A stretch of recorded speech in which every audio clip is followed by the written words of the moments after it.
Hello? Tak Hello, guna Assalamualaikum. earphone. Apa?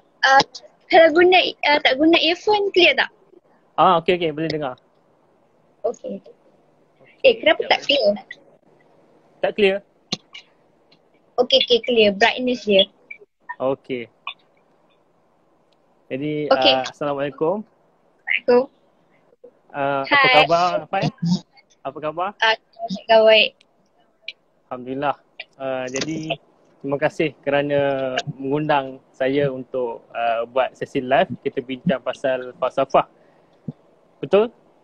Jadi, sebelum kita mulakan ke topik kita, boleh perkenalkan diri. Fai, apakah yang menyebabkan Fai minat terhadap falsafah dan sebagainya? Hai, Assalamualaikum. Nama saya Nufairuz. Saya pelajar tahun ketiga ICOL, Ahmad Ibrahim Kuliah of Law, UIM. Saya memang belajar law, tapi at the same time saya suka falsafah sebab falsafah ini merupakan asas pada mata pelajaran yang kita nak belajar. Jadi adalah amat penting untuk kita belajar falsafah untuk mengetahui satu sistem lah. Sebenarnya saya belajar law, at the same time saya tahu mana asas dia dan root dia ataupun akar umbi dia. Contohnya pasal falsafah liberal demokrasi, kita tahulah liberal demokrasi ni apa daripada John Locke. Jadi kita boleh kaitkan dengan law. Macam tu.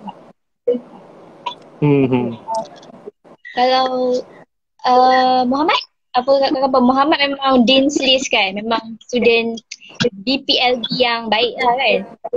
Alhamdulillah, setakat ni masih lagi mengekalkan Dean List walaupun semester lepas agak jatuh pada subjek undang-undang, subjek Crime and Justice.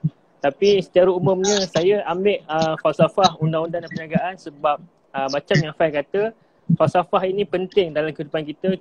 Dia banyak dalam kehidupan kita, daripada bangun pagi sampai tidur, segalanya berkaitan dengan falsafah.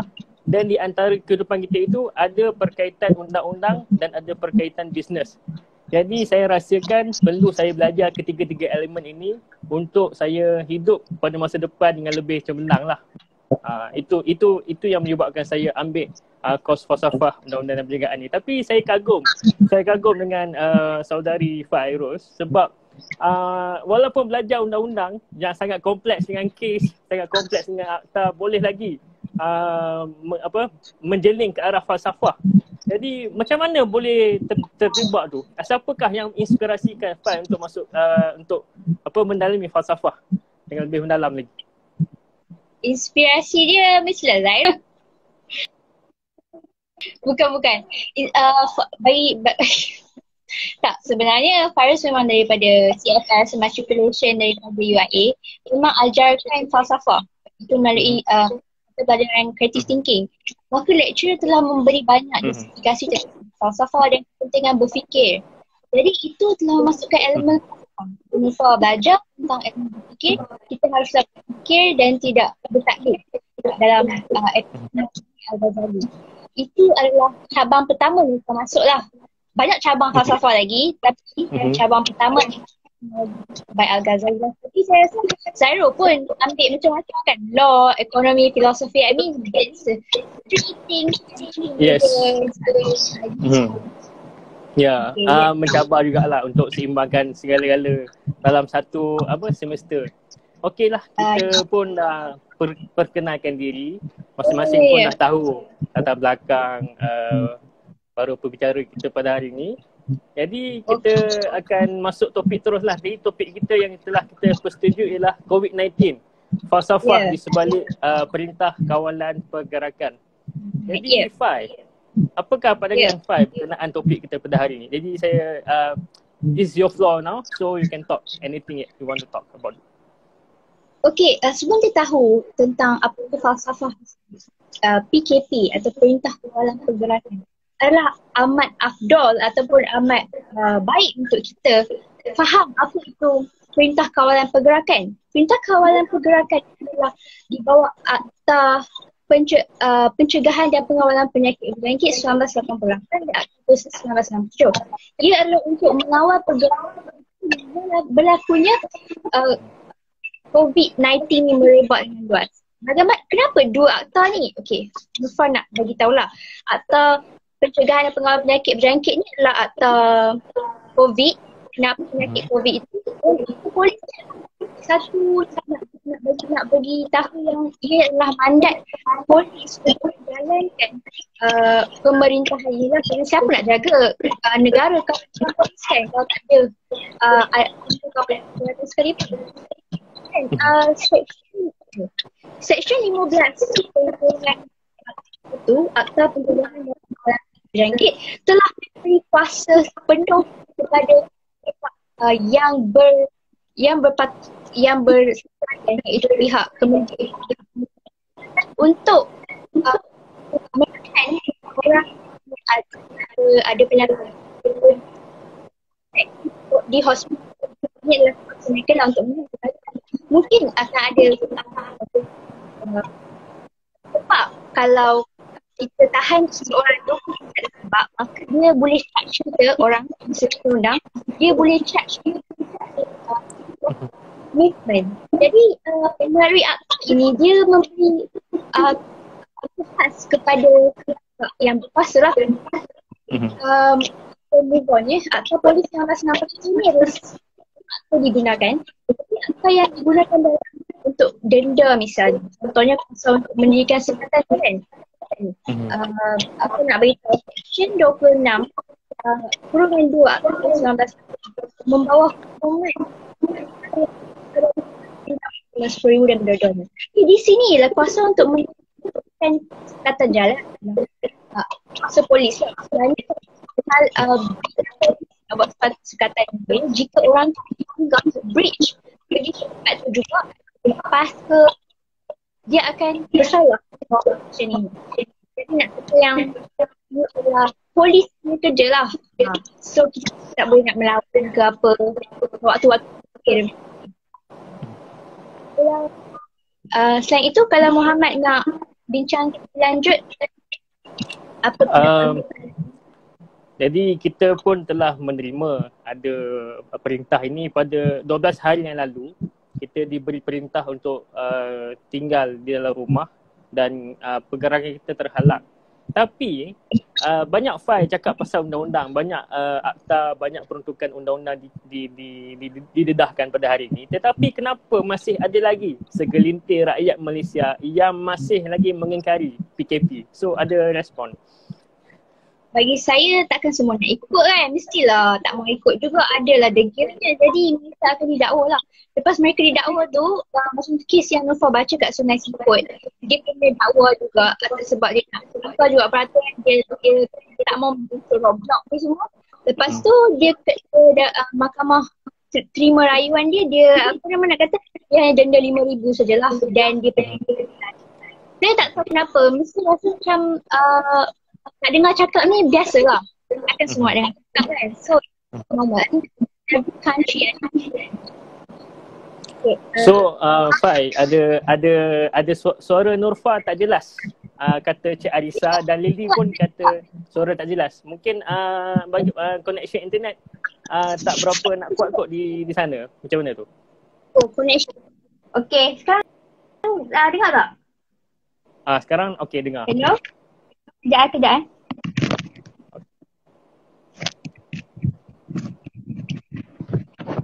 Hello? Dengar tak? Okay dengar. Okay, saya nak pakai mic ni.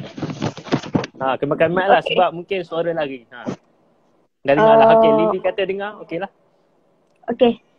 Alright, Lily kawan ni Okay. Kawan Mat.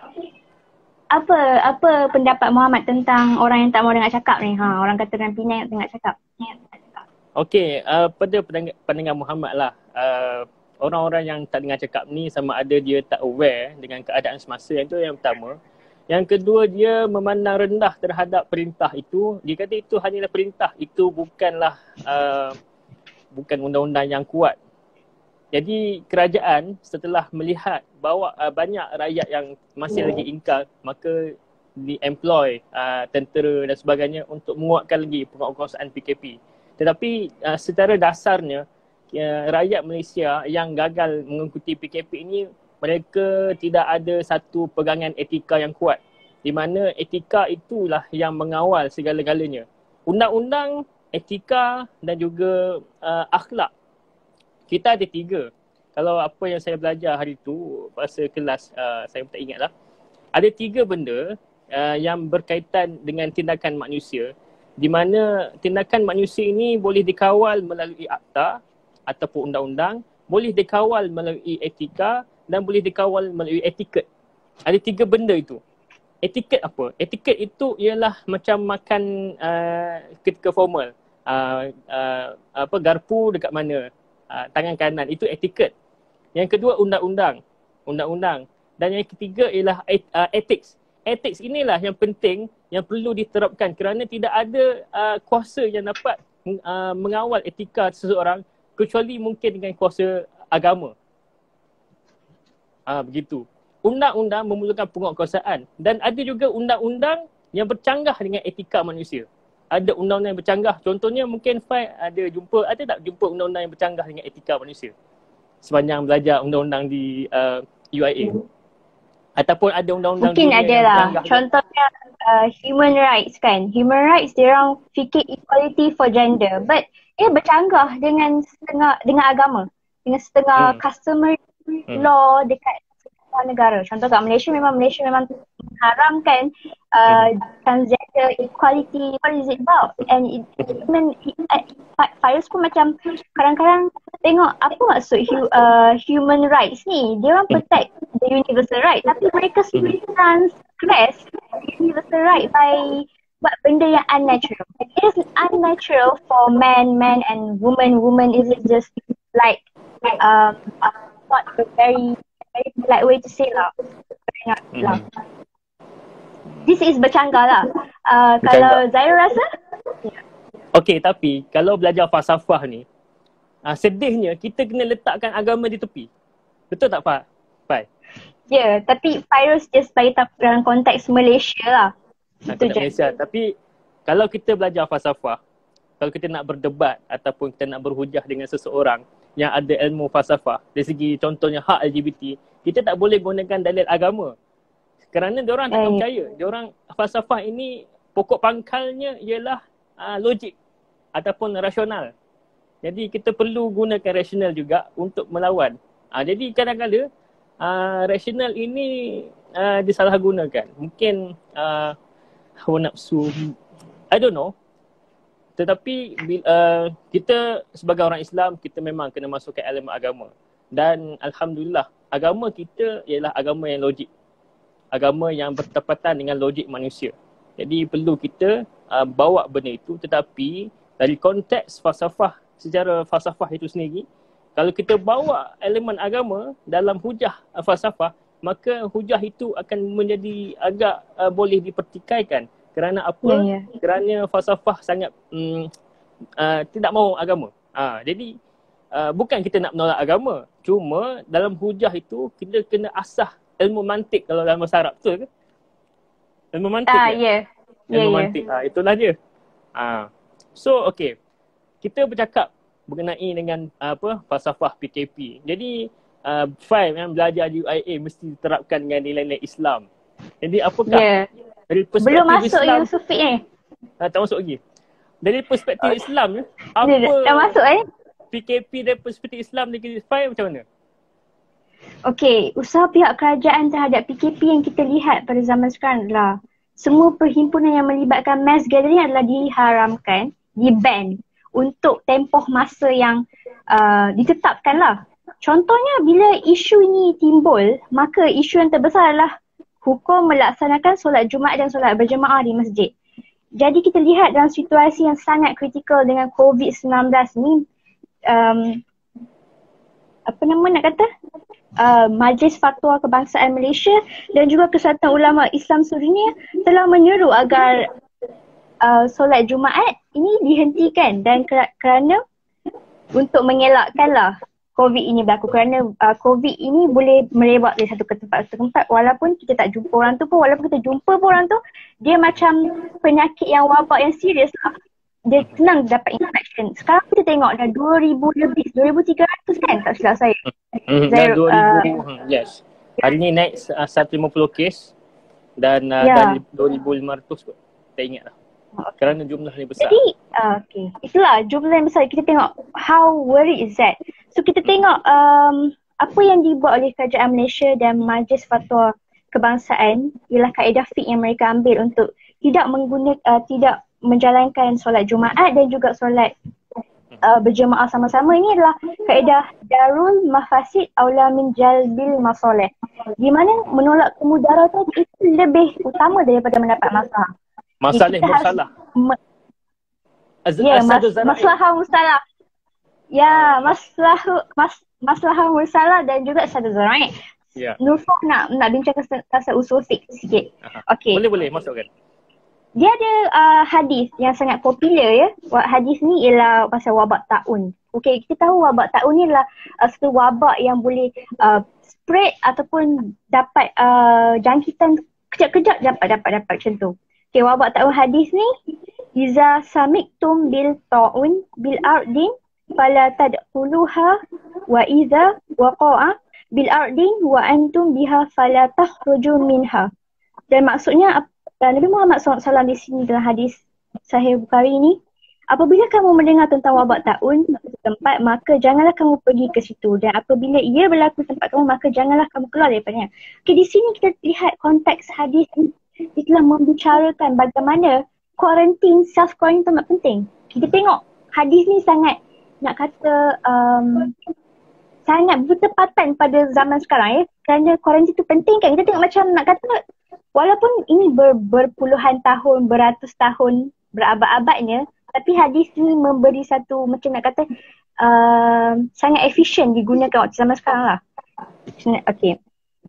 Okay, di sini kita lihat lah kalau nak apply kat Malaysia ni, yang wabak COVID yang ada zaman sekarang ni, kita perlu elakkan ke tempat-tempat negeri-negeri lain, ataupun kita nak pergi ke tempat itu sendiri, tempat negeri yang zon merah.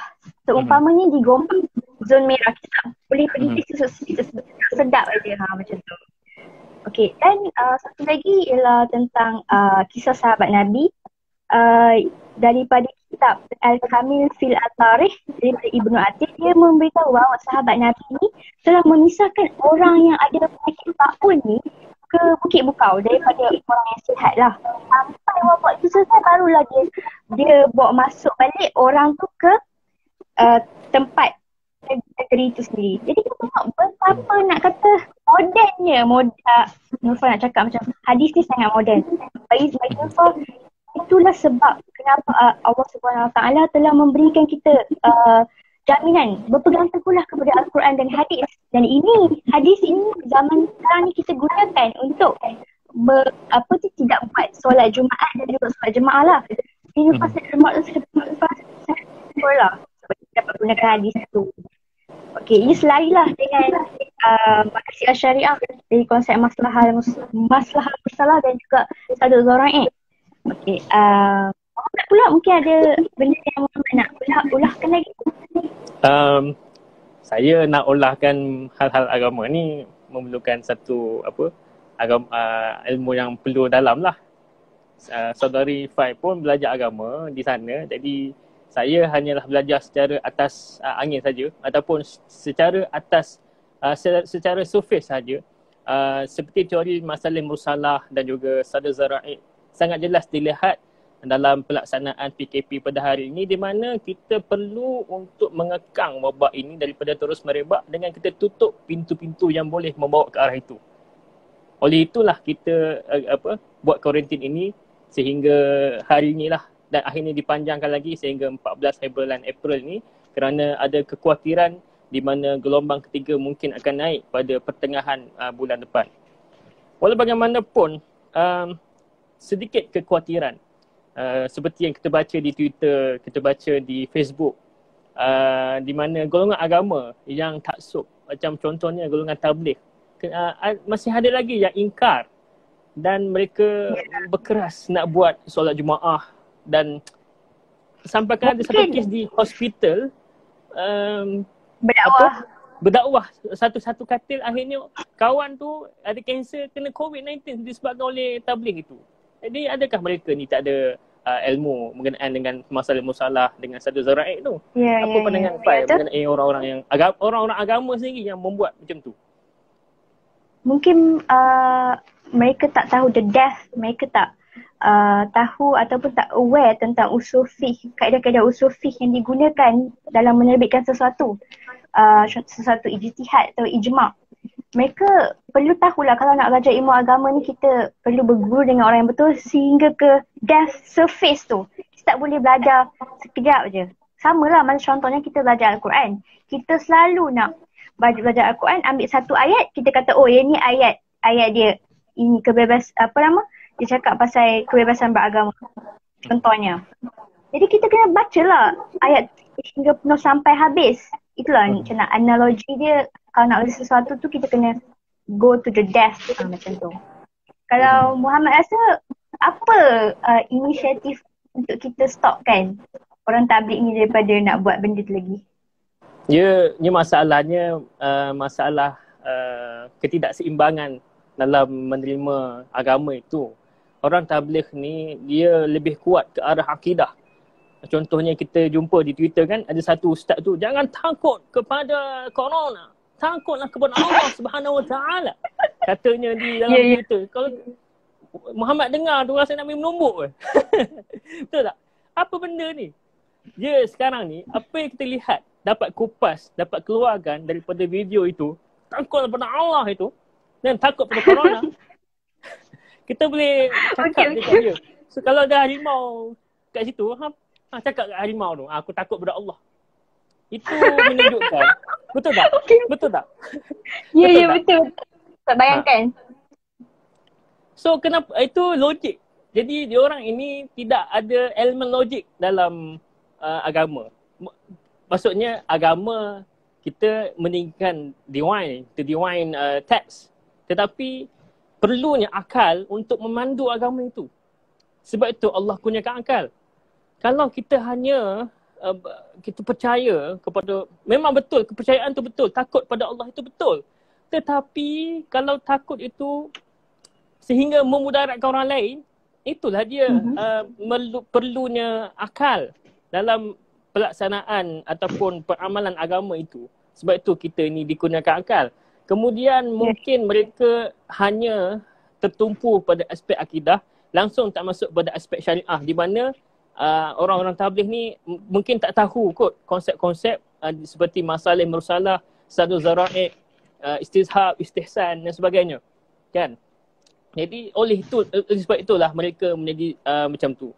Jadi saya selaku orang yang memerhati dan Syifai pun mungkin memerhati juga keadaan ni, di mana keadaan ni telah pun memburukkan nama agama kita di mata orang-orang yang beragama lain. Betul tak? Akhirnya kita sebagai seorang pemuda-pemudi Islam, kita perlu bagi tahu, dedahkan, promote good thinking skills, di mana berfikir ini pun ada seninya, di mana berfikir itu pun ada strukturnya. Tidak boleh kita taksub, tidak boleh kita terlalu memegang kepada sesuatu benda sehingga kita tidak ada ruang untuk diri kita berfikir secara logik, secara rasional dan secara, itu semuanya perlukan keseimbangan. Kalau rasional itu sangat tinggi juga akan membuang agama pula. Jadi semuanya perlu keseimbangan. Itulah pandangan saya lah berkenaan dengan tabligh ni lah. Kan? Okay. So, fine. Tak apa. Zairul cerita lagi lah. Okay, bagi pendapat Zairul kan? Apa? Bagi pendapat Zairul, macam mana kita nak elakkan, kita nak bagi kesedaran kepada pelajar-pelajar yang tahu pasal benda ni supaya speak up di Twitter, speak up di Instagram, YouTube. Kerana kalau mereka asyik speak up di Twitter tanpa hujah-hujah yang sahih, maka susah tu nak kata. Kita nak bagi mereka aware benda ni macam kita buat lah. Macam tu lah. Nak bagi mereka aware. Sebab dekat Twitter ni yang dalam tu memang nak aware rata-ratanya. Dan di Twitter pula perbahasannya lebih kompleks dan lebih liberal, lebih terbuka. Betul di Twitter. Sekarang ini masalah kita hadapi pada hari ini ialah golongan tabligh ini. Mereka tak buka Twitter. Kan? Orang mungkin main WhatsApp ataupun orang-orang tua kan main WhatsApp, siapa-siapa guru. Kan? Pagi-pagi ucap selamat pagi kan. bagi buat poster Jom kan. kita bertablik sekarang, berdakwah. Bertablik. Selamat Jadi pagi. kita kena, anak-anak muda ni perlu masuk ke tempat-tempat macam tu lah. WhatsApp kan. Itulah. And then kita perlu minta kerjasama orang-orang yang berpengetahuan untuk sebarkan kesedaran ini. Tapi insyaAllah mungkin ada segelintir saja kot orang-orang tabligh yang berfikiran seperti ini. Dan inilah dia pentingnya falsafah. Pentingnya falsafah dalam kehidupan kita, di mana saya sendiri secara personal bila belajar falsafah ini dia mengajar untuk berfikir dengan teratur, mengajar untuk berfikir dengan lebih terarah, dan mengajar untuk berfikir melalui banyak aspek, banyak perspektif, banyak segi yang boleh kita fikirkan. Itu falsafah. Falsafah mengasah bakat-bakat seperti itu. Hari ini di Malaysia pula, pembudayaan falsafah ini masih kurang. Oleh sebab itu, mantan Menteri Pendidikan dahulu ingin mewujudkan subjek falsafah. Dah Alhamdulillah dapat dilaksanakan sekarang. Alhamdulillah. Betul. Fai pun buat video dengan Pro Hazim hari tu kan? Ya, memang Alhamdulillah saya tengok usaha KPM Dr. Mazli Malik memang sangat baik lah. Sebenarnya falsafah membantu untuk kita berfikir. Jadi itu adalah nak kata apa nama, landmark atau trademark Dr. Mazli Malik, iaitu falsafah dan isu semasa. Video dengan Pro Hazim tu jadi apa sekarang? Masih ditayangkan di mana tu? Nak tengok lah dengan temu ramah dengan Pro Hazim tu. Boleh. Dia ditayangkan seluruh Malaysia juga. Tapi dia diplatformkan dalam web atau laman web rasmi setiap universiti. Contohnya UKM. Mereka dah ada dah lah mekanisme tu, dan mereka sedang on the way dah belajar. Jadi itulah falsafah di Malaysia. Masih lagi muda, masih lagi perlu didewasakan. So kita lah yang perlu mendewasakan falsafah ni. Jadi bila itulah. semua ataupun majoriti ataupun segelintir kita dah boleh berfikir dengan elok, jadi kita boleh menggambleng tenaga untuk kita bangunkan masyarakat kita dengan lebih terarah dan tersusun. Okay. Jadi sekarang kita pun dah berbicara panjang lebar berkenaan dengan falsafah berkaitan dengan PKP. So kita tengok sikit lah komen-komen. Ada yang komen apa ni, ada satu soalan keluar di sini. Soalan apa tu? Okay, baca soalan tu. Zairul boleh sembang kot? Assalamualaikum Abang Muhammad. Waalaikumsalam. Salam. Bagi salam je. Waalaikumsalam. Okay, Albertis. Hey, nice to meet you. How was your day in COVID-19? So maybe, as one of our viewers requesting for us to speak in English, so maybe I can answer this in English. So thank you for, who is this? Thank you Albertis for your question. Okay, my day during this PKP is quite good because I am a home person. I have no issue of not coming out from home. I have no issue at all. I love to sit in my room and doing the chores that I love to do, like reading books, writing, and doing anything that I love to do. So in this 12th day, I have no issue and I enjoy my quarantine very much. So how about you? Yeah. How about me? I enjoy myself too because tapi ada banyak assignment yang kena buat lah. Itu je. Dan for terdetik untuk nak buat live ni, untuk nak bagi tahu yang kepentingan falsafah itu dengan COVID lah, PKP ni. Sebenarnya banyak lagi saya lupa nak cerita, tapi tak apa, kita pergi satu-satu lah kan. Bagi saya memang bagus lah quarantine ni. Saya tak mengeluh pun dan saya tak keluar pergi mana-mana. Muhammad, belajar ke seharian? Tak ada, tak belajar. Ya, buatlah aktiviti yang penting, yang bernilai. Dia tak clear. Tak clear? Faham. Okay, clear. Aktiviti bernilai tu macamnya kemah bilik. Itu bernilai. Aktiviti bernilai lagi baca Quran, bernilai agama. Aktiviti bernilai lagi menulis dalam bahasa Inggeris, bernilai meningkatkan skills in English. Banyak buat video, rakam video berucap seorang-seorang. Ada yang post, ada yang tak post. That's how I polish my speaking skills. Ada yang tanya macam mana Muhammad boleh bercakap di depan orang ramai tanpa rasa takut. Inilah dia. Masa kecil-kecil dulu, Muhammad suka cakap depan cermin seorang-seorang dalam bilik. Masa kecil-kecil. Kemudian jadi ketua kelas, pergi kelas. Kalau cikgu tak ada, kita pergi depan, kita cakap sampai kawan-kawan semua bosan nak dengar. Lepas tu jadi ketua pengawas, lagilah berucap setiap minggu. Kan? Hello Hazim. Ini Hazim, Budi Monster ni Hazim. Ini pun anak murid kesayangan Prof Hazim juga ni. Oh ya ke? Budi Monster? Budi Monster. So Budi Monster kalau ada apa-apa soalan nak ditanyakan, bolehlah tanya. Ini pun ahli falsafah kan ni. Bolehlah dikatakan ahli falsafah juga. Kan? Jadi sambung ceritalah. Sebab itulah banyaklah aktiviti-aktiviti yang dilaksanakan. Kalau korang tengok graf story kan, graf Zhang-Zhikra merah hijau, itu ialah graf kualiti masa di mana Muhammad setiap jam Muhammad akan nilai masa Muhammad mengikut indikator yang Muhammad dah tetapkan. Indikator je start pada 0 sampai 4.33. 4.33 tu CGPA paling tinggi lah. Dia Muhammad ikut CGPA lah. So setiap jam nilai. So hari ni agak teruk sikit sebab yelah tidur lepas subuh.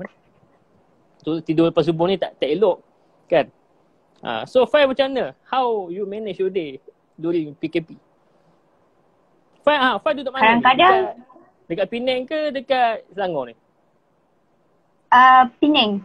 Kat rumah. Safe and sound. Nasib baik sempat balik. Tapi Alhamdulillah lah. Kawan-kawan yang ada kat UAE terkandas tu pihak kerajaan bantu mereka dan juga ada sumbangan lebih 100,000 untuk food distribution all over Mahala, and setiap pagi, petang, siang, malam mereka cukup makan. Semua cukup. So mereka macam tak homesick sangat. Itulah. Kalau Nufa duduk di rumah, Alhamdulillah bersyukur dengan apa yang ada, walaupun makanan bukan setiap hari, pagi, petang, siang, malam makanan lain-lain. Tapi Alhamdulillah dapat makan pun dah bersyukur. Okay, Nufa hari-hari kalau jumpa mesti tak falsafah. Oh iya, ni kawan saya nama dia Ani. Dia memang suka falsafah juga dan memang sangat suka Al-Ghazali. Oh ya ke? Anis biri-biri. Kalau suka falsafah, bolehlah masuk BPLB. Kita terlambat lah. Dia law juga. Law kan? Korang tahun yang ketiga kan? Sama lah kan dengan Muhammad tahun ketiga juga. Tahun ketiga, bagus. So, bercakap soal falsafah ni, falsafah apa yang Fai dah belajar? Fai dah belajar metafizik? Epistemology is my core. Metafizik, belajar sikit-sikit on surface but not to death lagi lah. Tapi Nufa macam suka belajar philosophy of law, falsafah law. Apa undang-undang. Jurispruden ke tu? It is a good way to start. Jurisprudence pun ada? Ada. Falsafah yang di belakang undang-undang tu. Ya. Itu dia ambil fourth year. Itu epistemologi, metafizik semua tu ada dalam course structure Fai ke? Minor kan? Ambil minor falsafah kan? Oh, tak ambil minor. Yang tu memang belajar sendiri. Belajar sendiri ya? Lihatlah kawan-kawan BPLB. Nak tengok BPLB. Dia ada. Mana BPLB? Ada yang viewers kita ni BPLB. Tengoklah kawan-kawan BPLB di mana orang luar sangat menghargai falsafah, kita kena lebih hargai lah. Betul tak? Ya. Ini pesanan kepada kawan-kawan saya di ambil BPLB tu.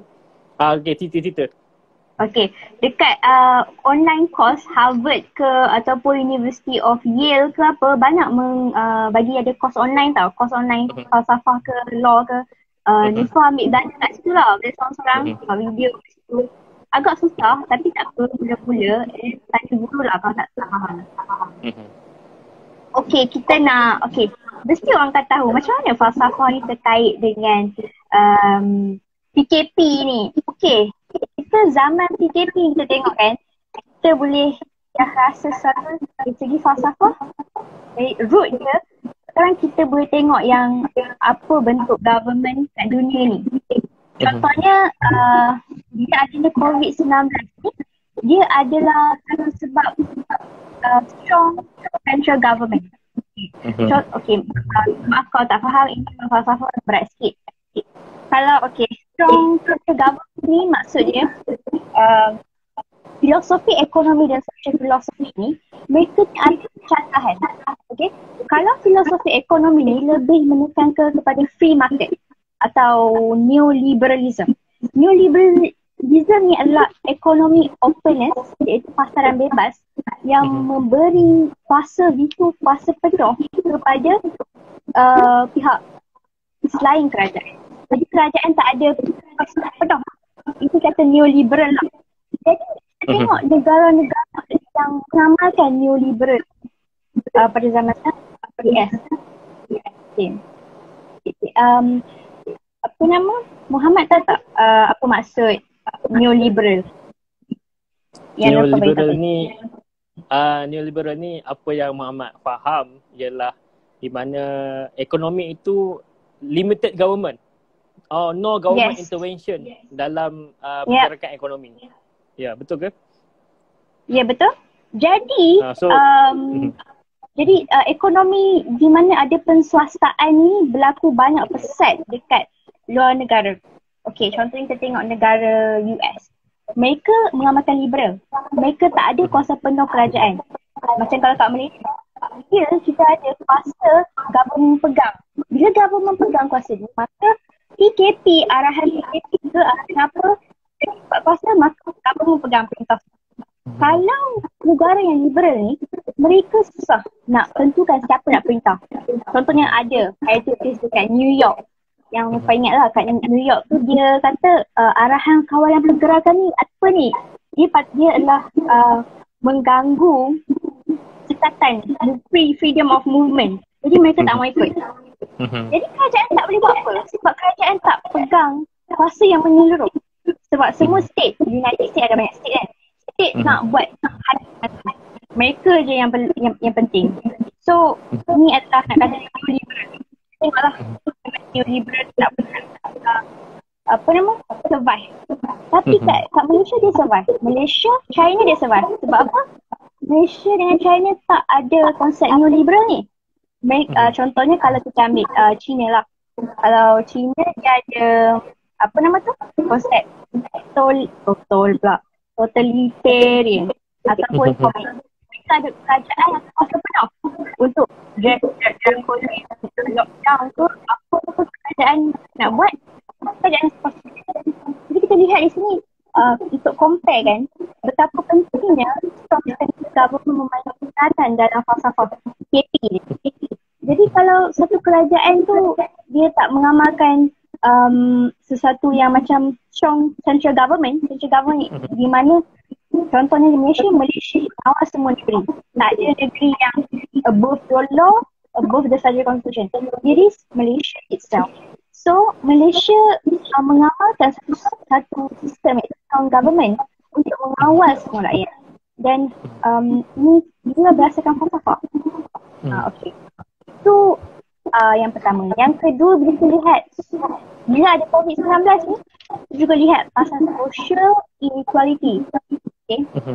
Jurang ekonomi terhadap B40 ni terjejas. Sebenarnya bila kita tengok masalah ekonomi macam kemiskinan wujud. Orang miskin sampai menang. Kan?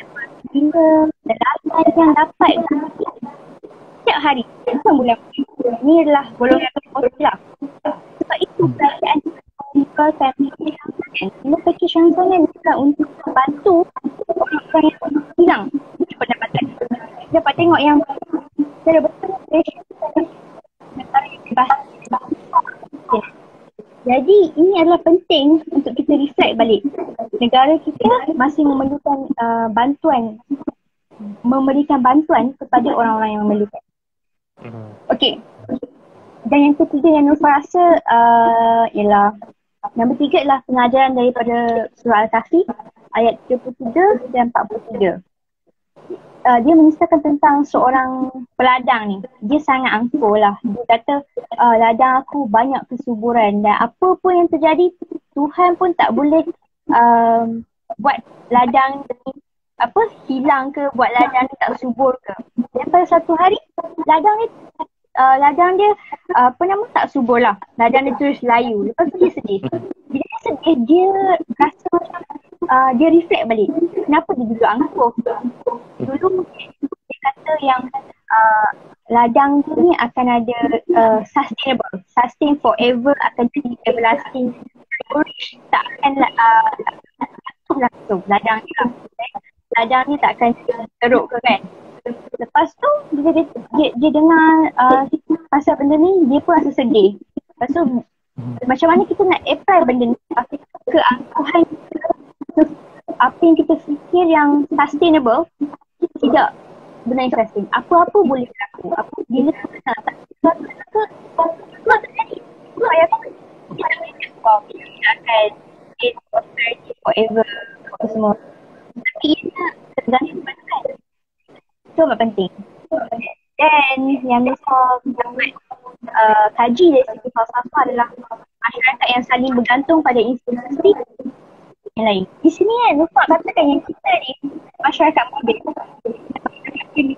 orang asing nak compare masyarakat primitif tak memerlukan internet, tak memerlukan JPJ misalnya.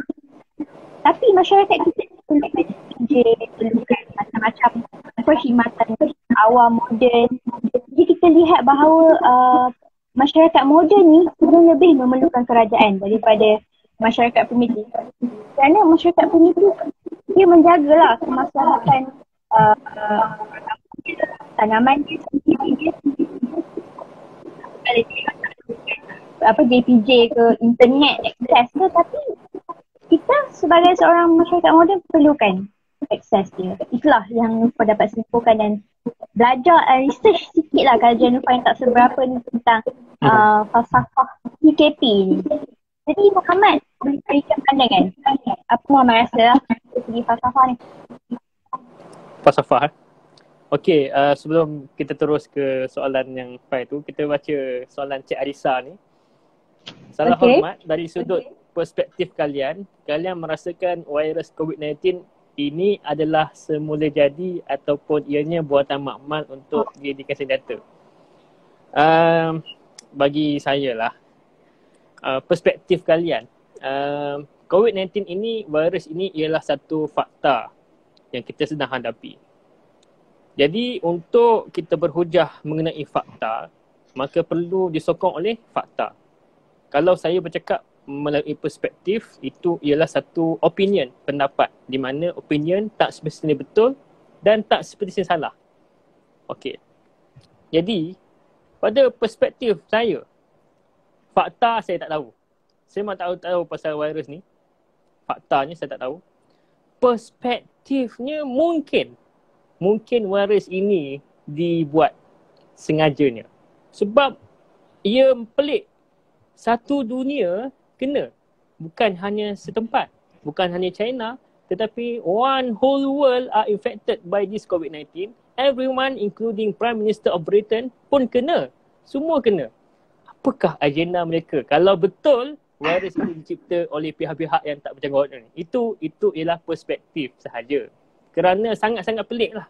Betul tak? Fai macam mana pula? Okey. Ini sebenarnya soalan yang agak besar ya. Kita nak lihat bahawa kita perlu cakap berdasarkan fakta yang Muhammad cakap tadi lah. Yang konspirasi teori ni kita perlu tengok pro and cons dia. Kita nak tengok yang dia tak ada empirical evidence ke atau collaborative evidence sekalipun yang mengatakan bahawa itu adalah ciptaan. Kalau contohnya misalnya China nak mencipta virus tu, takkanlah mereka letak bagi rakyat dia kena sekali. Maksudnya kalau mereka cipta sesuatu, takkan mereka nak bagi kena rakyat mereka kan. So penciptaan virus tu dia mungkin akan boleh berlaku, tapi dia hanya teori. Teori lah. Teori kalau negara-negara veto power, UN Charter of Justice, UN Nation Charter kan, power international law. Kalau veto power yang membuat sesuatu kerosakan, evil ke criminal ke, dia mempunyai satu macam kuasa untuk tidak bertindak balas dengan apa yang ditentukan.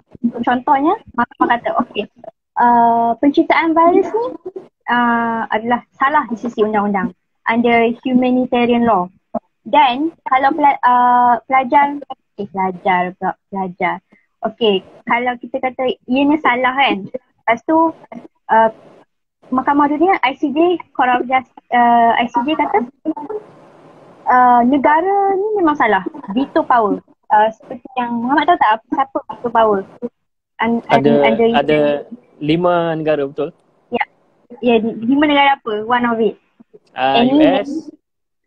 US, Perancis, US, Rusia, lagi 3. Okay, US tu betul lah. Okay, US dan antaranya ialah China. Okay, if betul lah China tu buat benda tu, virus tu, kalau dia di question dekat Mahkamah Dunia pun, dia ada kuasa untuk tidak bound dengan decision court tu. Maksud dia, who cares? Memang I buat, and then International Court of Justice is none of my business. Ni di-apply Nicaragua dengan platform case international law. Bagaimana kita cerita pasal oil platform case lah, di mana US attack 2 kali tempat perairan province tu, and then under US guna self-defense. Perlu ada one of the elements is like proportionality. Tapi US tak buat proportionality dalam exercise self-defense. US attack banyak kali. Proportionality tu bermaksud kalau negara attack sekali sudah lah, you attack sekali sudah. You tak tambah lagi attack semua tak attack sampai tak ada langsung dalam peta dunia, contoh lah kan. Jadi International Court of Justice cakap US bersalah dalam kes ni sebab tak exercise unlawful kan. Maka US dia cakap I have a power untuk tak bound dengan that. So US tak di question lah. So nak kata yang macam itu power ni under international law, mereka ada power untuk tak mau dengar apa yang itu sebenarnya dari saya. Baik Faz, satu pandangan yang cukup padat dengan fakta-fakta yang ni. Yelah Fai, kadang suara Nurfa ni jauh, so kena dekat mikrofon. Okay. Dekat sedap. Okay, sorry. Okay. So berbalik pada soalan Nurfa, di mana hari ini kerajaan impose PKP pada Muhammad ialah diorang gunakan satu filosofi etik yang dinamakan, apa nama dia?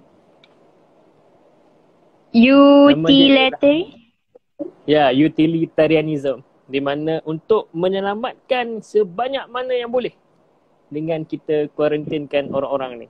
So kuarantinkan kita, bila kita dikuarantinkan di rumah kita ini, sebenarnya ia memberikan manfaat yang besar dari segi pandangan ataupun perspektif utilitarianism ni. Dan kemudian dengan adanya macam teknik social distancing, basuh tangan tiap-tiap hari, kemudian jarak 1 meter, itu social distancing lah, and duduk di rumah ini. Ada orang yang macam kenapalah duduk rumah, bosan, betul lah. Tapi dia kena faham bahawa ini ialah tanggungjawab bersama dan dia kena buat satu tindakan yang perlu memberikan manfaat kepada semua. Sebab kita sedang deal with invisible enemy. Virus ni benda yang tak nampak, benda yang sangat seni dan halus. Kemudian kita tak tahu siapa yang ada virus ini. Kita tak tahu pula ada yang ada virus tu tetapi dia tak tunjukkan simptom. Ada yang ada virus, dia okey, and dia sebarkan kepada orang lain. Sebab itulah perintah ini dikuatkuasakan berdasarkan satu falsafah ini, utilitarianism. Walaupun kerugian itu banyak, perniagaan terpaksa ditutup, banyak pendapatan rakyat terpaksa tak ada pendapatan rakyat yang kerja hari ni macam Grab, macam-macam lah. And banyak aktiviti-aktiviti perancangan-perancangan yang dilaksanakan terpaksa ditangguhkan ke satu tarikh yang tidak dapat dipastikan. Contohnya seperti macam kita lah, semester kita di apa UIA, tak apalah dah cuti, betul tak? UIA macam kita orang UM ni masih belum jelas lagi keputusan universiti sama ada nak memulakan tarikh semester itu sekarang ni. Kita sedang tunggu mesyuarat daripada universiti dan itu akibatnya, dan ini mengakibatkan kerugian yang banyak. Kerugian masa, kerugian wang, orang dah bayar yuran, kerugian lagi segi orang nak bergerak tak boleh, aktiviti ekonomi tergendala dan sebagainya. Tetapi kerugian-kerugian ini walaupun nampak besar tetapi sebenarnya kecil sahaja dibandingkan dengan kematian orang. Dibandingkan dengan banyak orang meninggal macam kat Itali tu. Itu lagi besar kematian, itu lagi besar dia punya kemudaratan. Itulah disebabnya prinsip utilitarianism ni ataupun dalam bahasa Arabnya masalah merusalah atau sadu zara'i ini dilaksanakan. Cakap Arab pula. Itulah dia. Wow. Itulah falsafahnya. Kalau kita nak berbincang itu pun itulah ruang lingkupnya. Itulah ruang lingkup yang kita boleh bahaskan. Okey. Kalau nak tahu pun, utilitarianism ni ialah satu falsafah etik. Saya memang suka subjek etik ni sebenarnya. Sam ni baru belajar and sangat-sangat seronok sebab etik ini ialah satu-satunya ialah satu falsafah yang membicarakan tentang tindakan manusia. Adakah tindakan itu betul? Adakah tindakan itu salah? Kalau epistemologi, adakah ilmu itu benar? Betul tak? Epistemologi itu dia mengkaji segi knowledge. Apa yang justify true belief of the certain knowledge. Itu kalau metafizik pula kita membincangkan mengenai benda yang kita tak nampak. Macamnya Tuhan, macamnya soul, macamnya mind dan sebagainya. Angin boleh nampak sebab dia boleh ni dinilai. Dia itu 3 cabang utama. Jadi dalam banyak cabang dalam falsafah ni saya paling suka ethics sebab dia sangat dekat dengan kita. Tertarik pula mikrofon ni. So ethics ni dia ada banyak teori. Kalau apa yang saya belajar ada 7. 1, 2, 3, 4, 5, 6, 7. 7 teori utama dan ada lagi teori-teori lain. Di antaranya utilitarianism, Kantianism dan sebagainya. Jadi ada satu soalan ni timbul daripada sahabat saya, daripada Iwan. Ini daripada Indonesia ni. What do you think how coronavirus will reshape the transforming world order? So, in my opinion, we are transforming from working at your workplace into working at home, from learning in your universities, to learning from your room. This is a transformation that one day we should rethink back the relevancy of having a university. Betul tak? Kita dah belajar kat online. No. We can work from home lah. From home. Kan? Boleh buat exam pula dekat rumah. Take home exam. So, maybe one day universiti akan dimansuhkan. Ataupun tidak-tidaknya tempat tu dimansuhkan, hanya ada online sahaja. Orang hanya belajar di rumah tetapi kekangannya ialah dia tak ada dapatlah personal touch itu di antara pengajar dengan itu dari segi universiti, pengajar dengan mahasiswa. Dari segi pengalaman dia, penting juga universiti tu sebenarnya. Kalau pergi universiti kan banyak program, kita asah bakat kepimpinan kita. Kalau kat bilik ni apa je kita boleh buat, betul tak? Tidur, tengok laptop, itu pun bukan dengar pun kan. Kadang-kadang suara tak dengar. Maybe tapi mungkin benda ni telah mencelikkan banyak minda. Kalau korang tengok dekat LinkedIn, di mana orang-orang yang bekerja membahaskan tentang banyak rupanya kos yang kita boleh potong. Kos pergi meeting contohnya. Kos macam banyak kos yang kita boleh potong. Ini akan reshape new world order ni, transforming world order ni. Dia akan membentuk semula dari segi pelbagai aspek.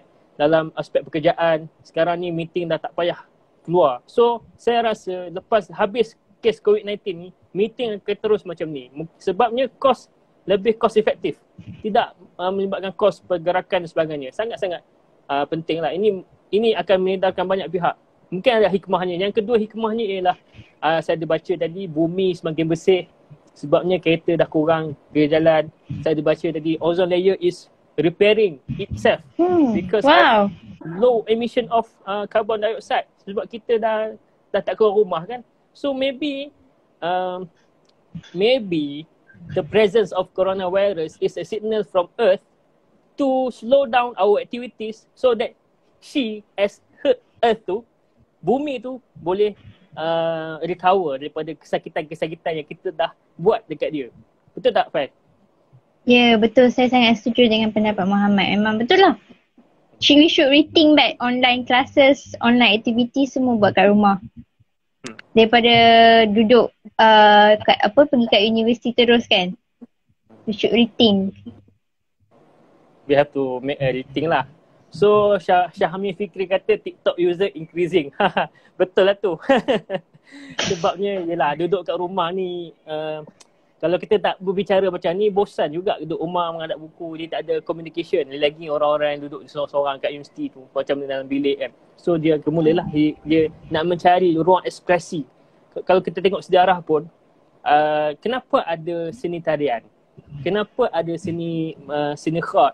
Kenapa ada seni mempertahankan diri? Banyak gerakan-gerakan. Sebab apa? Sebab mereka ini mencari satu hiburan. Yang itu yang pertama. Yang kedua, mereka nak meluahkan perasaan yang tidak boleh diluahkan cara yang kurang ajar. Faham tak? Maybe ada orang ni stres, ada orang ni marah. Orang dulu-dulu dia sangat berseni, orang Melayu lah. Dia sangat berseni, sangat halus. Dia tak marah, dia pergi buat pantun. Dia marah and dia pergi bersilat, dia pergi menari. Itu je cara dia meluahkan ekspresi kemurungan dia tu. Itu zaman dahulu. Zaman sekarang disebabkan ada TikTok itu, ia boleh dikeluarkan, boleh diwar-warkan. TikTok ni bagi saya lah ada yang kata macam, apa ni TikTok ni? Macam tak bertamadun. Bagi saya TikTok ni ialah satu ruang untuk kita ekspresikan kita punya kemurungan, kita punya bakat, kita punya, asalkan kita mematuhi apa agama nak suruh, tutup aurat. Janganlah buat bukan itu je. Nak ekspresikan. It's nothing wrong expressing your talent. Okay, so kalau kat rumah tu siapa yang bosan buat TikTok, it's nothing wrong. Okay, nothing wrong pun. Yang wrongnya kau buka ni baju, kau tunjuk kau punya aset, itu salah lah. Betul tak? Zairo ada TikTok ke? Ada. Ada tengah belajar ni. Macam mana tak faham lagi nak guna macam tu. Tengoklah kalau nanti keluar satu kan. Boleh juga. Okay, bercakap pasal ruang ekspresi kan. Ada orang tanya soalan dekat Nufar tadi, dia kata kadar jenayah turun tapi kes domestic violence naik. Why and what's wrong with our society? Okay, kat sini Fai nak olah memang setengah orang ada ruang ekspresi dia. Kalau PKP ni macam restriction movement ni bagi mereka duduk dalam rumah, terperangkap dalam rumah, dia orang punya energi ketika akan susah. Jadi tempat untuk mereka keluarkan adalah dengan melakukan keganasan. Yelah sebab mereka tak boleh pergi club ke, mereka tak boleh pergi mana tempat hiburan ke apa, mereka rasa stress di rumah. Jadi mereka macam nak lepaskan tension itu, mereka buat domestic violence lah. Ini berlaku ya di Brazil, Germany, China pun sebab ada reported case. Kita tengok bagaimana TikTok ni antara yang pertama untuk melepaskan depression ke, melepaskan tak clear. Dekatkan mikrofon. Okay. Melepaskan ekspresi depression mereka. Setengah orang macam bagi mereka TikTok lepas mereka buat funny. Assalamualaikum. Tadi live sesi pertama tadi terhenti kerana telah cukup 1 jam bersiaran secara langsung. Jadi biasalah Instagram dia ada polisi dia 1 jam je yang boleh buat ni. So saya tunggu sahabat saya untuk masuk balik.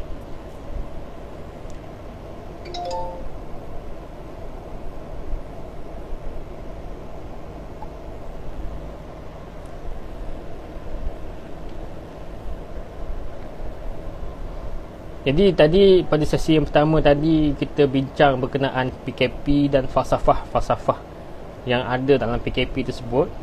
And tadi sebelum line terhenti tadi disebabkan polisi Instagram 1 jam saja untuk live, kita bincang pasal domestic violence. Okay, jap ya.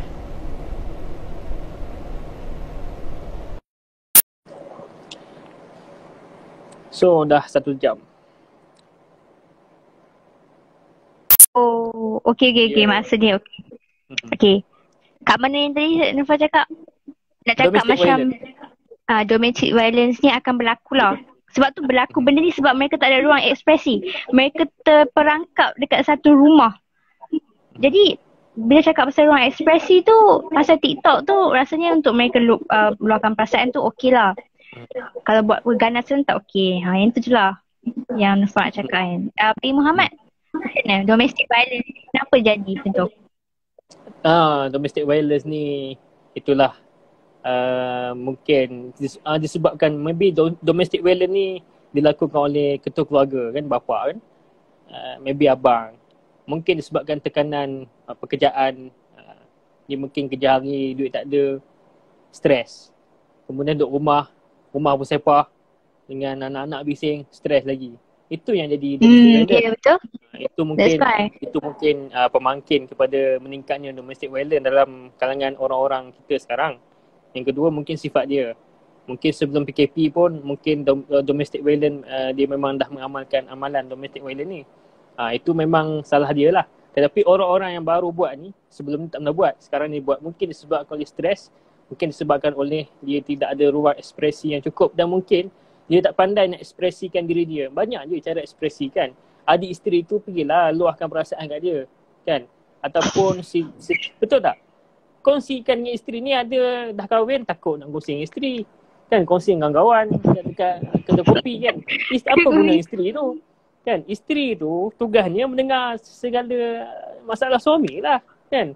Ni suami ni pula takut, yelah mungkin isteri yang akan mempelekehkan dia, kan? Mengejek dia. Isteri pun macam tu pula, kan? Tu lagi kena tumbuk tu. Oh ya.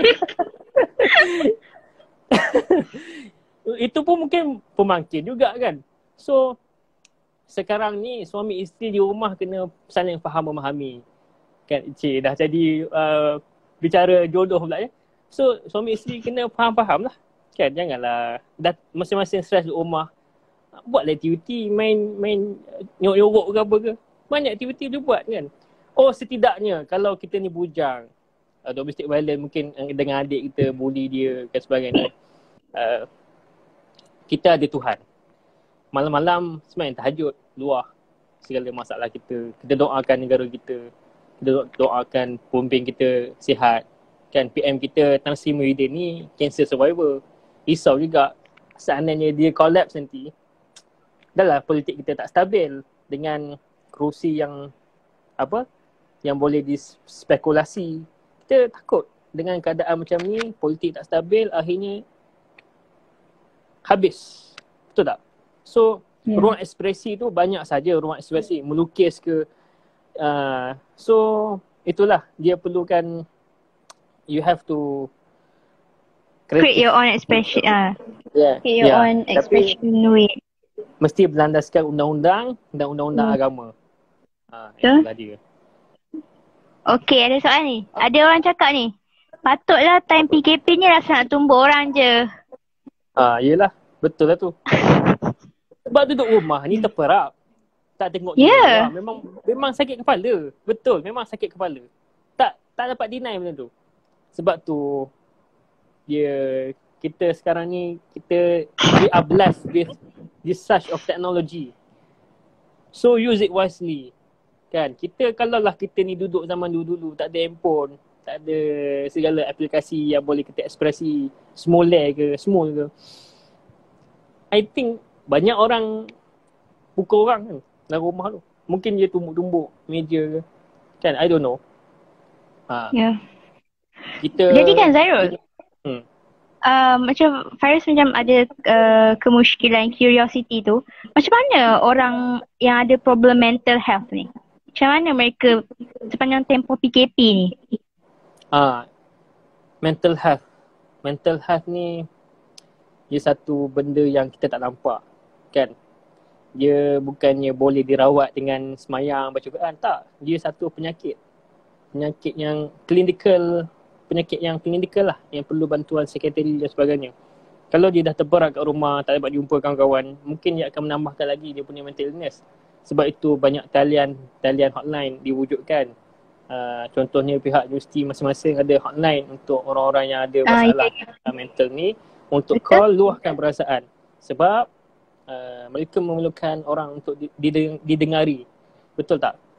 So bagi saya tak tahu macam mana nak bantu mental illness ni kan. Itu kena tanya orang yang pakar. Sebab kita dah confine dalam satu bilik, lagi dia akan menambahkan lagi dia punya overthinkingnya, menambahkan lagi dia punya menangisnya, menambahkan lagi dia punya kejap-kejap menangis, kejap fikir bukan. Kita tak tahu orang sakit mental ni macam mana, yang ada depression ni. Betul tak? Kejap dia gembira, dia boleh menangis kan. Dia jiwanya kosong. Bukan sebab dia tak baca Quran dan sebagainya. Itu salah satu rawatan ke arah tu. Tetapi ialah penyakit dia macam ni lah. Dia sakit luka di tangan. Kalau kita nampak orang luka kat tangan ni, adakah kita suruh ni baca Quran? Tak ada. Dia perlukan ubat. So depression, mental illness pun ada ubatnya. Dan ubatnya ialah psikiatri, dan ada ubat-ubat chemical yang boleh mengurangkan sedikit tindak balas otak yang salah tu. Macam itulah. So Fai pula macam mana? Okay. Macam di UIA ada juga talian hotline yang akan menghubungkan terus kepada counselling. Jadi saya harap dengan platform tu, orang yang ada severe mental illness ni ataupun depression, duduk seorang-seorang, tambah-tambah yang tak dapat balik rumah tu, diorang tersekat dekat mahalah, kat asrama diorang, satu bilik seorang-seorang, maka UIM pihak kaunseling telah membuat macam satu platform Skype untuk berhubung dengan diorang. Session tu akan ada lah, session berapa ke berapa, tapi itu adalah inisiatif pihak UIM lah. Kalau UIM macam mana? Ada tak? UIM pun macam tu juga, ada inisiatif tu. Itu yang saya cerita tadi tu ialah inisiatif pihak UIM, pihak kaunseling. Ada talian-talian yang tertentu untuk berbicara. Ada pegawai-pegawai yang in charge dengan orang-orang yang ada masalah di universiti. Ya, okey. Jadi apa bentuk konklusinya, Muhammad? Konklusinya tadi, daripada awal tadi kita membuka bicara, kita memperkenalkan diri. Sebab apa minat falsafah, kenapa saya ambil PPLB, kenapa Fai LLB ambil falsafah pula. So kita dah banyak bercakap pasal tu, kemudian kita berbicara mengenai PKP, Perintah Kawalan Pergerakan yang dilaksanakan oleh kerajaan. Apakah falsafah di sebaliknya? Banyak kita kupas. Akhirnya kita masuk sikit masalah domestic violence. Kita masuk sedikit ruang ekspresi. Kita masuk sedikit politik punya sistem, falsafah politik, di mana di US diorang mengamalkan neoliberalisme. Di sini kita ada mixed government, di mana campur tangan government itu sangat penting untuk kawal. Kalau kat US tak boleh kan. So kesimpulan daripada perbincangan kita pada hari ini ialah kita perlu dedahkan diri kita dengan banyak lagi info-info semasa. Yang itu yang pertama. Yang kedua, kita perlu faham dan mengerti falsafah-falsafah ini. Moga-moga kita boleh memahami tindakan-tindakan pihak berkuasa, dan juga kita boleh membantu mereka, dan kita kena faham falsafah itu juga untuk kita cerahkan pula kepada masyarakat yang di luar sana. Contohnya tabligh yang kita bahaskan tadi, apakah impak dan kesannya kalau kita buat begitu dan begini. Mereka mungkin ada yang tak tahu konsep saddu zara'i dan masalah mursalah. Mungkin ada yang tak tahu pasal benda tu, dan itulah tugas kita sebagai seorang pemudi, sebagai seorang mahasiswa-mahasiswi. That is our job actually. Sebagai golongan paling tinggi dalam strata akademik negara ini, mahasiswa. Itu yang kita kena faham. So Fai pula, apa kesimpulan Fai pada perbincangan kita malam ni? Kesimpulannya kita lihat apa. Hello, dengar tak? Hello? Boleh. Kena dekat sikit mikrofon tu, macam tu. Okay. Okay, kesimpulannya adalah kita dapat lihat bahawa isu COVID-19 ni membawa kemudaratan dari segi lain. Kita dapat lihat dari segi ekonomi, politik, sosial dan lain. Jadi kebaikannya pula kita tengoklah macam yang kita kupaskan tadi. Tak ada pollution, zero cost buat meeting online semua tu. Itu adalah kebaikannya. Dan kebaikan keburukan selalu ada pro and con setiap perkara. Jadi ni pun nak ulas sikit tentang macam orang cakap coronavirus ni kita dalam satu hadis atau surah yang Nurul tak ingat, tapi ada sisi yang cakap yang setiap penyakit tu pasti ada ubatnya. Itu ada keseluruhan. Jadi kita perlu bermuhasabah juga. Penyakit yang akan insya-Allah dengan izin Allah akan terubat. Kerana Allah dah cakap dah kan, ada ubatnya. Jadi kita kena sabar, bermuhasabah diri. Itu adalah penting. Dan jangan lupa kita praktiskan baca surah Al-Kahfi 1 hingga 10 setiap hari Jumaat. Bila-bila dah boleh datang, betul tak? Okey. Okey, selain itu ada siapa soalan tak? So, tak ada apa-apa kot sekarang ni. Jadi saya nak ucapkan terima kasih kepada Fai kerana sudi mengadakan sesi bual bicara santai falsafah dengan saya. Saya nak request boleh kita buat lagi benda-benda ni. Banyak lagi isu yang kita boleh kupas sebenarnya. Kan? Boleh, insyaAllah boleh. Banyak lagi isu yang kita boleh kupas. Kejap ni ada satu soalan keluar daripada sahabat kot. Boleh baca Fai? Okey, kejap mana. Kalau Cik Fai nak tanya apa hukum jika waktu sekarang kan solat berjemaah dan solat di masjid jarang. Kalau ada yang ingkar tetap juga nak solat berjemaah di masjid walaupun mereka ikut kalau ada yang ingkar tetap juga nak solat berjemaah. Mereka akan didakwa di bawah akta yang disediakan lah. Kerana mereka telah transgress undang-undang tu PKP. Kan kita dah keluar fatwa yang kata penangguhan solat Jumaat semua tu perlu ada. Dan akta PKP ni telah dikuatkuasakan di bawah akta polis dan juga akta kawalan penyakit berjangkit. Maka akta ini berkuasa di Malaysia sekarang. Jadi jika mereka transgress, nak juga solat, nak juga berdakwah, mass gathering, dia adalah salah di sisi akta itu tersebut. Maka orang itu akan didakwa lah. Okay. Mungkin Muhammad boleh nak tambahkan sikit? Sahabat Widi Farus ni tanya, apakah hukum jika waktu sekarang solat Jumaat di masjid? Hukumnya wallahu'alam lah. Tapi kalau kita tengok konsep solat zara'i, haram lah. Kita dah melanggar solat zara'i itu sendiri. Konsep solat zara'i itu untuk mencegah kemudaratan tu. Kita betul solat Jumaat tu, betul tak? Solat Jumaat tu baik digalakkan, tetapi dalam keadaan sekarang ni darurat, kita patuh pada pemerintah. Mufti pun dah keluarkan fatwa. Jadi kalau kita buat juga, itu dah berdosa lah. Bukan haram lah, berdosa lah. Kita dah langgar solat zara'i tu. Wallahu'alam bissawab. Macam nak save video ni? Boleh save kan? Itulah sedihnya, tadi masa terhenti tadi dia tak ada butang save tu. Tak apa, nanti Muhammad akan try save ikut skill recorder. Don't worry, okay. I will save it again and maybe I will try to search some techniques in the Google how to save live video. And maybe insyaAllah saya akan compile video ni dan kita akan postkan di Facebook, akan bagi kat Fai juga untuk post di media sosial.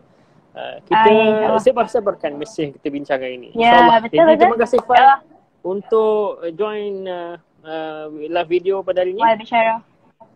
Okey. Terima kasih juga Muhammad. Ya, sama-sama. Jadi kita tamatkan dengan tasbih kafarah nasra wal aus. Subhanallah. Asyhadu an la ilaha illa anta astaghfiruka wal asqil insana illa alladhina amanu wa amilus solihat wa tawassaw bil haqq wa tawassaw bis sabr. Jadi sekian saja Fai. Okey. Korang ada nak tanya soalan lagi tak? Tak ada dah. Okey. Terima kasih sebab tonton video ni. InsyaAllah dia bermanfaat kepada semua. Jangan lupa ikut YouTube dengan Facebook Nurfa Failasuf. Okay. Okay. Assalamualaikum. Waalaikumsalam warahmatullahi wabarakatuh. Okay.